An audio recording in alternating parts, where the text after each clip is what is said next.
Сайн мэцхан үзэгчдээ Тэнгэр телевизийн бүс нутгийн тайм хөтөлбөр эхэлж байна. Би та бүхэнд өнгөрсөн 7 хоногт Америкийн нэгдсэн улсад болж өнгөрсөн үйл явдлуудыг багцлан өргөхээр бэлтгэлээ. За Америкийн нэгдсэн улс болон Иран хооронд 14 хоногийн хугацаанд гал зогсоох шийдвэрт хүрээд байгаа. Гэвч энэхүү тохиролцооны хугацаанд Ираны Ормосын хоолойг хянаж байгаа байдал болон Ираны хэрэгжүүлж байгаа арга хэмжээ Дональд Трамп таалагдахгүй байна гэж Америкийн нэгдсэн улсын ерөнхийлөгч өөрөө мэдэгдэжээ. Ормосын хоолойгоор нэвтэрж байгаа хүлгүүдээс төлбөр авахгүй байгаа гэж найдаж байна хэмээн Дональд Трамп нь Ираныг хардаж байгаа гэдгийг илэрхийлсэн.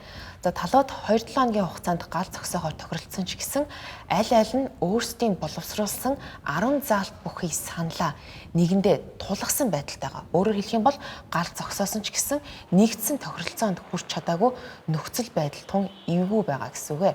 За Америкийн талаас цөмийн зэвсэггүй байх, мөн Ормосын хоолойг нээлттэй байлгаж зорчиж байгаа хүлгүүд аюулгүй байх зэрэг шаардлагыг Иранд тавьж байгаа. Тэгвэл нөгөө талд Ираны талаас нэг бус төлөвлөгөөг буюу хэд хэдэн төлөвлөгөөг танилцуулсан.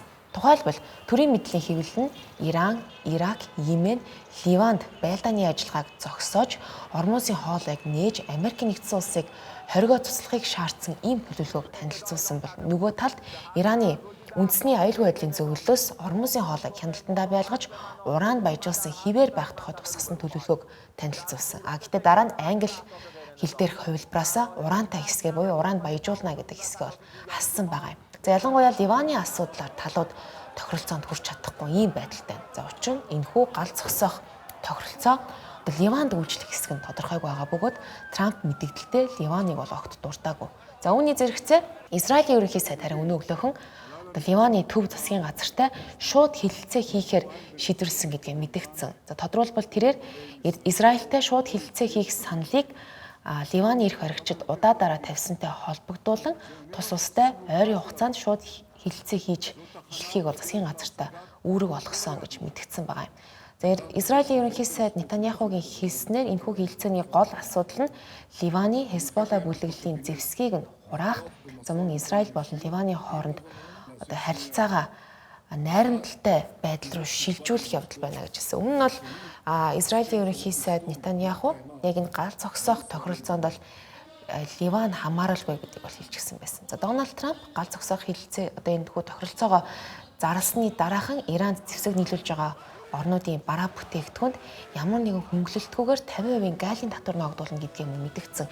Энэ мэдчлэн яг энэ 2-7 хоногийн хугацаанд гал зогсоосон ч гэсэн аль тал өөр төлөвлөгөөг танилцуулж ер нь бол дийлэх асуудалтай нэгдсэн тохиролцоонд хүрч чадаагүй байгаа учраас яг энэ бүс нутагт болж байгаа Америкийн нэгдсэн улсын энэхүү байлдааны ажиллагаа бол сунжрах хэдий энэ 2-7 хоногийн хугацаанд гал зогссон ч гэсэн энэ хугацаа дуусны дараагаар бол улам эрчимжиж болцшгүй байна гэдгийг аюулгүй байдлын шинжээчид хэлж байгаамаа.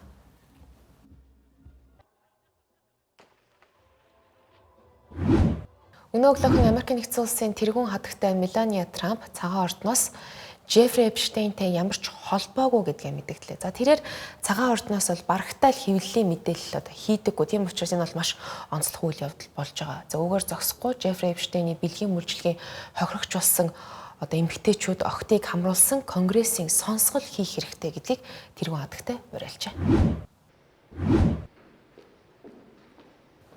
Америкийн нэгдсэн улсын тэргүүн хатагтай болон Жеффри Эпштейнийг холбосон бүх худал мэдээлэл өнөөдөр яг энд дуусах ёстой гэж Мелания Трамп энэхүү гинтийн мэдээллийнхөө ирүүлсэн юм а. За түүнчлэн цахим сүлжээнд тархаад байгаа Эпштейн өөрийг нь Трамптай анх танилцуулсан гэх мэдээлэл нь худлаа бөгөөд өөрийнх нь нэр хүндэд халдах гэсэн явуургүй оролдлого гэж хэлжээ. Америкийн нэгдсэн улсын тэргүүн хатагтай мэдээлэл маш гинтийн байсан гэдгийг онцлох нь зүйтэй. Учир нь цагаан ордноос энэ талаар урьдчилж огт мэдэгдээгүй.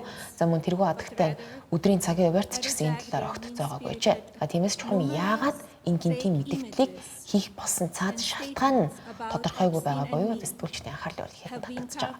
За мэдээллийн үеэр Мелания Трамп өөрийгөө Эпштейний хохирогч байгаагүй бөгөөд 2000-ад оны үед хальт танилцж байсан л хүн гэж тодорхойлсон.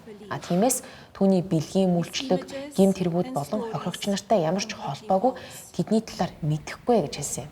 Эпштейний туслах хамтрагч өдгөө 20 жилийн хорих Эпштейнтэй холбоотой хэрэгээр эдэлж байгаа Гиллен Максвеллийг ч гэсэн мэдэхгүй танихгүй гэдгийг Америкийн нэгдсэн улсын тэргүүн хатагтай хэллээ. Учир нь 2002 онд тэргүүн хатагтай болон Гhislaine Maxwell нарын хооронд бичсэн цахим шуудан имэйл Эпштейний нууц материалууд дотроос бол ил болсон. За гэхдээ энэ цахим шуудан бол энгийн нэг имэйл бөгөөд одоо түүний ирүүлсэн соёлтой тийм урилга мэйлэнд нь л хариу илгээсэн ийм л явдал болсон гэдгийг тэргүүн хатагтай хэвлэлийн урлын хувьд хэлжээ.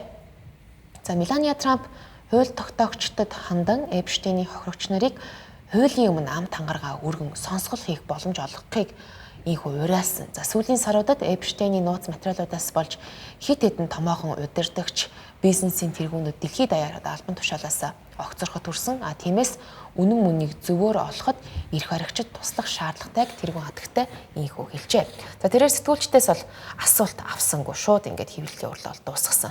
За сөрөг хүчнийхний хувьд буюу ардчсан намынхны хувьд ч гэсэн тэргүүн хатагтай энэхүү сонсгол хийх саналыг дэмжиж сонсгол хийх ёстой талаар мэдээллээ. За Америк нэгдсэн улсын тэргүүн хатагтай энэхүү мэдэгдэл олон нийтийн дунд тархаад байсан хилэлцүүлгийг одоо улам өдөөж хууль зүйн яамны энэ асуудалтай хэрхэн тэмцэж байгаа арга барилыг дахин нэг сануулгад хүргэлээ гэж хэвлэлүүд онцлон мэдээлж байна. Америк нэгдсэн улсын ерөнхийлөгч Дональд Трамп Эпштейний материалуудад хэдэн мянган удаа дурдгдсан ч гэсэн ямарваа гэмт хэргийн сэтэлтэй зүйлд оролцсон хэсэг нь харин батлагдаагүй байгаа лээ.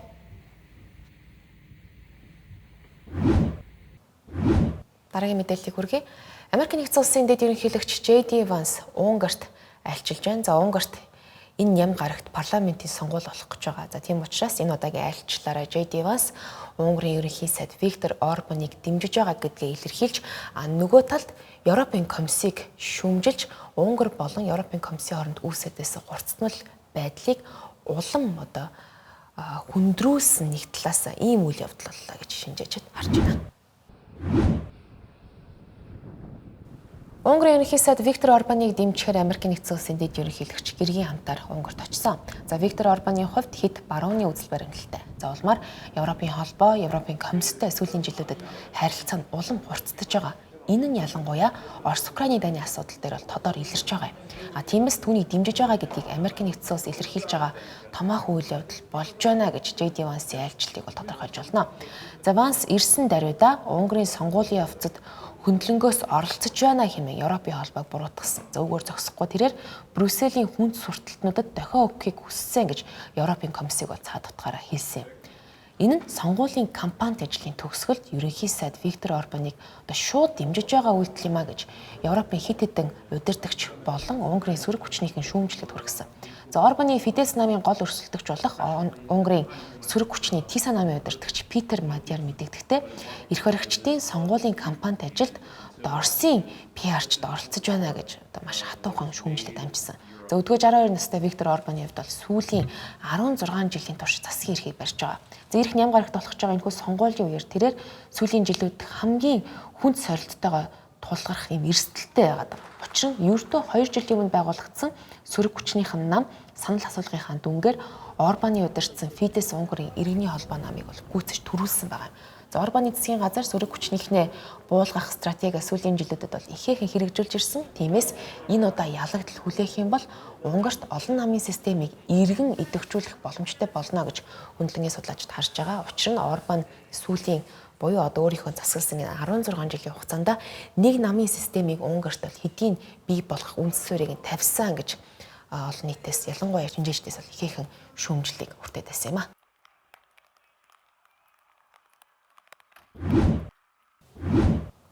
Америк нэгдсэн улсын ерөнхий прокурор Пэм Бонди 7 хоногийн өмнө албан тушаалаас огцорсон. За түүний хийж байгаа ажил болон Эпштейний материалуудыг одоо энэ асуудлыг шийдэж чадахгүй байгаа зэрэг нь Америк нэгдсэн улсын ерөнхийлөгч Дональд Трампд таалагдаагүй учраас түүнийг чөлөөлсөн гэж хэвлэлүүд мэдээлж байна. Пэм Бондиг огцорсон талаар Америк нэгдсэн улсын ерөнхийлөгч Дональд Трамп өөрийнхөө цахим хуудснаа Пэм Бонди бол их оронч за мөн миний үнэнч нөхөр бөгөөд өнгөрсөн 1 жилийн хугацаанд өөрийнхөө албан тушаалыг нэр төртэйгээр хашлаа гэж онцолжээ.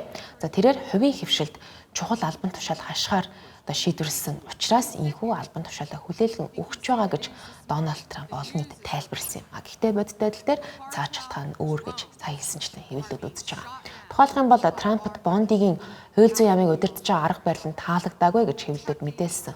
Ялангуяа сөрөг хүчнийхэн болон өөрийг нь эсэргүүцэгч өрсөлдөгчдийг нь сайн шалгаж чадаагүй, яллах ажиллагаагаа явуулаагүй зэрэг асуудлуудад Пен Бондид сэтгэл дундуур байсан гэж үзэж байгаа юм. За үүнээс гадна мөн сая дурдсан Жеффри Эпштейнтэй холбоотой асуудлуудад хойрог хандаж байсан зэрэг нь цаад утгаараа Пен Бондиг одоо халах үндэслэл болсон гэж хөндлөнгийн судлаачид харж байна. За Пен Бондигийн хувьд Трампыг бэлгийн хүчирхийлэгч Жеффри Эпштейнтэй холбоогүй ямар нэгэн гин буруугүй хэмээн угтаал хамгаасаар ирсэн хүн. За 2 дугаар сард Америк нэгдсэн улсын төлөөлөгчдийн танхимд болсон хилэлцүүлгийн үеэр Пен Бонди Трампыг хамгаалахдаа хэд хэдэн хууль тогтоогчдод ам зүрөнд амжсан. Гэсэн ч энэ нь Трампд хангалттай санагдсангүй гэж харж болохоор байгаамаа. За түүний үүргийг түр гүйцэтгэж байгаа Тодд Бланшийн хувьд албан ёсоор харин түүний ажлыг залгамжлахдаа бэлэн байгаа буюу одоо ерөнхий прокурор болоход бэлэн байгаа гэдгээ илэрхийлсэн ч Америк нэгдсэн улсын дараагийн ерөнхий прокурор хэн байх эсэх нь одоогоор тодорхойгүй хэвээр байна. За мөн өнгөрсөн 3 дугаар сар Дональд Трамп дотоодын аюулгүй байдлын сайд Кристин Ноэмиг ажилласан чөлөөлсөн. За ийхүү Дональд Трамп өөрийнхөө бүрэн эрхийн 2 дахь хугацаанд сүүлийн 2 жилийн дотор 2 ч одоо сайдаа огцруулад байгаамаа.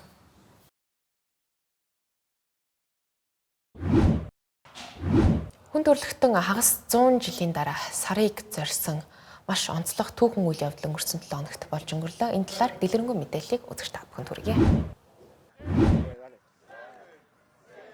Бүс нутгийн цагаар 2026 оны 4-р сарын 1-ний 18 цаг 35 минутанд SLS пуужин хүргэх тавцангаас салж сансарт гарснаар хүн төрөлхтний сарыг эзлэх төсөл албан ёсоор эхэллээ. За энэ бол NASA-гийн Артемис 2 даалгавраар 4 сансрын нисгэгч сарыг зорьсон үйл явдал юм а. 1972 оны Аполло 17-оос хойш анхны даалгавар болж байгаа гэдгээр энэ удаагийн одоо сарыг зорьсон үйл явдал бас онцлог. Гэхдээ энэ удаад бид зөвхөн сарн дээр хүл тавих бус тэнд бүр мөсөн суурших алсын харааг бодит болгох 2 дахь шатны зорилтыг биелүүлэх юм. За Артемис 2 сарыг тойрохын зэрэгцээ хэд хэдэн туршилтыг бол давхар гүйцэтгэв. Энэ нь удаах нислэгүүдийг амжилттай болгоход чухал үүрэгтэй. За сарн дээр газар дах 2 дахь удаагийн хөтөлбөрөөр хэрэгжүүлж байгаа NASA-гийн хувьд хэдхэн хоногийн өмнө шин төлөвлөгөөгөө ил болгосон. За үүнд Артемис 1 бол 4 жилийн өмнө буюу 2022 онд нисгэгчгүй туршилтыг бол хийсэн. За тэгвэл Артемис 2 ийхүү энэ удаа 4 сарын 1-ээс 10-ны хооронд буюу 10 өдөр сарыг тойрох зорилготой. За мөн сарн дээр бол газардахгүй. Харин Артемис 3 даалгавар 2027 онд дараагийн туршилтаа хийн. Харин 2028 онд Артемис 4 даалгавар сарн дээр газардах ийм төлөвлөгөөтэй байгаа юм байна. За Артемис хөтөлбөр анх 2017 онд танилцуулагдчихсэн. За тухайн үед сарн дээр сууршиж бааз барих хэтийн зорилготой гэдгийг бол танилцуулж ирсэн. За энэ бол хүйтэн дайны үед хэрэгжижсэн Аполлогоос ялгарах гол онцлог нь болж байгаа. Артемис 1-ийн хүрээнд 2022 онд эсэгчгүй Орион хөлөг сарны тойрог замд хүрч даалгавар бол анх амжилттай биелүүлж байсан гэдгийг үзэгч та бүхэн санаж байгаа. За ингээд Артемис 2 даалгаврын 4 сансрын нисгэгч буюу багийн гишүүдийг та бүхэн товчхон танилцуулъя. За багийн ахмад Reed Wiseman. Түүний гол үүрэг бол даалгаврыг цуцлах командыг өгөх. За түүнд ямар ч үед Артемис 2 даалгаврыг цуцлах эрх мэдэл байгаа гэсэн үг бөгөөд тэр хэрээрээ өндөр хариуцлагатай явж байгаа. За Reed Wiseman-ийн хувьд тэнгисийн цэргийн нисгэгч бөгөөд F-14 Tomcat болон FA-18F Super Hornet зэрэг сөнөөгч онгоцыг жолоодж байсан туршлагатай нэг юм байна. За мөн тэрээр 2009 онд NASA-гийн сансрын нисгэгчээр сонгогдож 2014 онд олон улсын сансрын станцад 165 хоногийг өнгөрүүлж байсан туршлагатай сансрын нисгэгч ажээ. Дараагийн гишүүн бол багийн нисгэгч Victor Glover.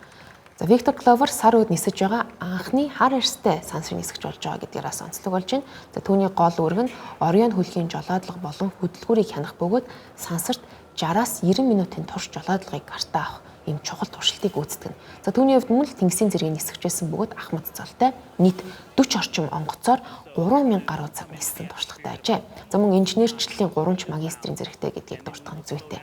Өмнө нь 2020 онд SpaceX-ийн Crew Dragon хөлгийн эхний нислэгээр олон улсын сансрын станцад очиж байсан. За түнчлэн 4 удаа задгай сансарт гарч байсан ариун туршлагатай сансрын нисгэж байна.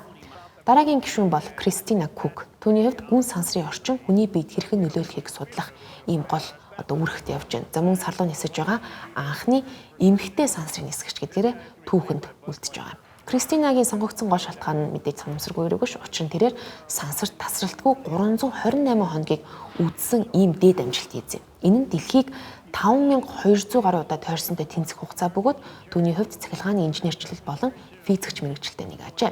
Сансар нисгэгч болохоос өмнө Кристина Кук Антарктид дахь өмнөд туйлын станц болон Гренланд арал дээрх эрдэм шинжилгээний ажлын багийн гишүүн байсан байна. Өөрөөр хэлэх юм бол хүнд нөхцөлд олон жил ажилласан туршлагатай эрдэмтэн юм байна. Сүүлийн гишүүн бол Жереми Хансон. Канада улсын иргэн Жереми Хансон нь сарыг зорж байгаа анхны Америк нэгдсэн улсын иргэн бус сансар нисгэгч гэдгээрээ бас онцлог болж байна. Өөрөөр хэлэх юм бол сар руу очих 2 дахь улс болон түүхэнд бичигдэж байгаа юм. Тэрээр Канадын агаарын хүчний хурандаа цолтой бөгөөд CF-18 цөнөгч онгоцны нисгэгчээр ажилладаг байжээ. Мөн 2009 онд CSA-ийн сансрын нисгэгчээр сонгогдсны дараа анх удаа сансарт нисэж байгаа нь бол энэ болж байна. Хөлгийн гишүүд дэлхийгээс 400 мянган километрт хоол аялна. Энэ бол хүн төрөлхтний түүхэнд дэх хамгийн хоол аялал болж байгаа.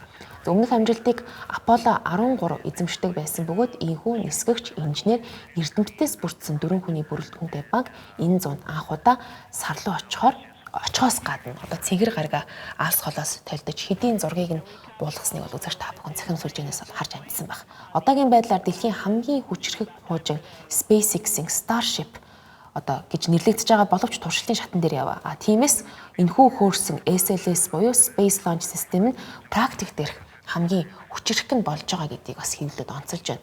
Энэхүү буужингийн сансарт хөөрөх ажиллагаа 2 үе шаттай бөгөөд шингэн хатуу туршийг бол ашигладаг. NASA энэ зуунд саран дээр суурших хөтөлбөрөөр Artemis гэж нэрлсэн бас санаандгүй хэрэг биш ээ гэдгийг шинжлэх ухааны сэтгүүлүүд онцолж байгаа. Эртний Грекийн домыг ёсоор бол Артемис Аполлогийн ихэр дүү охин бөгөөд сарны дагна гэж нэрлэгддэг. Иймээс охин дүү ахынхаа дутуу гүйцээхээр сарыг зорж байгаа гэж бол хэлж болохоор байгаа юм. Аполло хөтөлбөр хүйтэн дайны үед саран дээр хүний мөрийг анх удаа хамгаалсан бол Артемисийн эрэнд ийхүү бид тэнд суурших зорилготой болж байна. Бүр тодруулах юм бол 2030 он гэхэд саран дээр байнгын бааз байгуулж улмаар сансрын гүнийг судлахад туслах гол гүүрэнд болох юм байна. Тэнцээ гүн сансрын орчин хүний бид хэрхэн нөлөөлж байгааг судлах, цаашлаад ангараг гаригийг зорих болон Нарны аймгийн бусад хэсгийг ч гэсэн судлах ийм чухал ач холбогдолтой даалгавраар дэлхийгээс 4 хүн яг одоо ийхүү томоохон даалгавар биелүүлэн явж байгаамаа.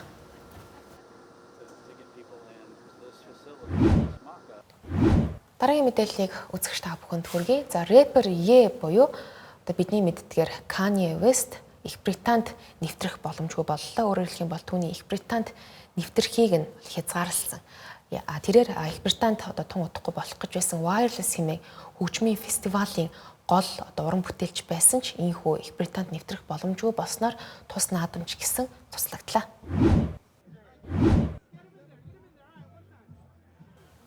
Рэпер Ye-г Wireless наадмын гол уран бүтээлчээр зарласны дараа Их Британий засгийн газар энэхүү шийдвэрийг гаргасан.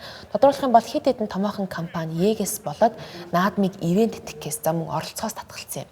Ye-г нийтийн эрх ашиг сайн сайханд нийцэхгүй гэж үзсэн учраас хилээр нэвтрэх эрхийг нь ийхүү хязгаарласан гэж их хоригчид мэдгдсэн.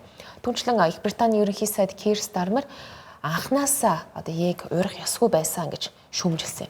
Учир нь Ye сүүлийн жилүүдэд еврей үндэстнүүдийг ялгуурлан гадуурхсан буюу антисемитист үзэл сурталыг түгээн дэлгэрүүлсэн гэж шүүмжлэлт өртөөд байгаа. Улмаар наадмыг зохион байгуулагчид 3 өдөр үргэлжлэх байсан хөгжмийн наадмын тасалбарыг худалдан авсан бүх хүнд мөнгийг нь буцаан олгоно гэдгийг мэдгдлээ. Рэперийн хувьд өнгөрсөн жил Гитлерийн нэрээр дуу зохиож гаргасан түүнийг Австралид нэвтрэхийг хориглоход мөн хүргэж байсан. Үүнээс гадна 2022 онд сошиал медиад еврей хүмүүсүүдэд байхгүй болох ёстой гэх утга бүхий нийтлэл хүртэл бичиж байсан юм. Мөн тэрээр 2022 онд нэгэн подкастэнд ярилцлаганд оролцох үеэрээ би Гитлерийг сайн хүн гэж хардгаа гэх утга бүхий үг хэлсэн зэрэг нь ийхүү түүнийг тухайн үедээ ч гэсэн хамтарч ажилладаг томоохон хэд хэдэн байгууллагуудаас гэрээгээ цуцлахад хүргэж байсан юм а. Kanye West буюу Ye-гийн хувьд еврейчүүдийг сөргөөр ярьсандаа харин энэ удаад уучлалт гуйсан бөгөөд хоёр туйлд сэтгцэн эмгэгээсээ болоод буруу шийдвэр гаргасан гэж хүртэл мэдгдсэн. Харин Их Британий еврейчүүдийн төлөөлөгчдийн зөвлөлийн Майкл Вайгер Их Британи тус рэперийг нэвтрэхийг зөвшөөрөх ёсгүй байсан гэж мэдэгдэжсэн бөгөөд тус зөвлөлөөс ийхүү түүнийг Их Британд нэвтрүүлэхгүй байх шийдвэр гаргасанд сайшааж байгаа гэдгээ илэрхийлжээ.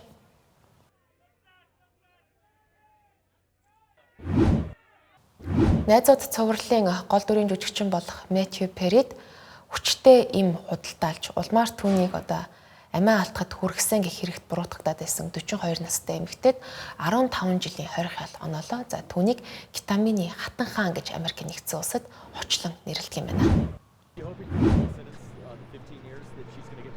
Америкийн нэгдсэн улсын дүүргийн шүүгч прокуророос санал болгосон 15 жилийн хорих ялыг хэвээр үлдээлээ. За Жасмин Санга гэх энэхүү эмэгтэй нь Холливуд дүүрэгдэх гэртээ хууль бус мансууруулах бодис хадгалж зардаг байснаа хүлээн зөвшөөрсөн юм. Жүжигчин Матью Перри түүнээс худалдаж авсан хүчтэй мэдээ алдуулах хэмээн хэтрүүлэн хэрэглэсний улмаас амиа алдсан гэж шинжээч тогтоосон. Улмаар кетамины хатан хаан өөрийн бурууга хүлээн зөвшөөрч жүжигчний нас орсон явдалд харамсаж байгаа гэдгийг илэрхийлжээ. За тэрээр шүүхийн танхимд өдөр бүр харамсаж уучлал ирнэ гэдгээр ч илэрхийлсэн юм. Жүжигчин Матью Перригийн хойдоо шүүхийн шийдвэрт сэтгэл хангалуун байгаа гэдгийг илэрхийлж хүүгийнхээ өвхөлт болон шүүгдэгчид ч гэсэн харамсаж байна гэдгээ хэлжээ. Матью Перри 2023 оны 10 дугаар сарын 28-нд Лос Анжелес дахь гэртээ жакузи буюу халуун байнанд амиа алдсан байдалд олдсон. Тодруулах юм бол задлан шинжилгээний дүгнэлтээр жүжигчин эрийг кетамины цочмог нөлөөний улмаас ухаан алдаж улмаар усанд живж амиа алдсан гэж тогтоож байсан юм а. Жүжигчинээр амьдралынхаа сүүлийн жилүүдэд хэрхэн мансууруулах бодис болон согтууруулах ундаанаас хамааралтай болсон тухайга олон нийтэд нээлттэй ярилцаж дурсамж номоо хүртэл бичиж амжсан байдаг. Тэрээр сэтгэл зүйн зарим асуудлуудтайгаа тэмцэхийн тулд кетамин хэрэглэж байсан ч гэсэн хэмжээгээ хэтрүүлсний улмаас хэд хамааралтай болсон гэж прокурорууд хэлжээ. Үзэгч та бүхэнд Тэнгэр телевизийн бүс нутгийн тайм хөтөлбөр Америк нэгдсэн улсад болж өнгөрсөн үйл явдлуудыг багцлан хүргэлээ. Дараа 7 хоногт уулзтлаа. Түр баяртай.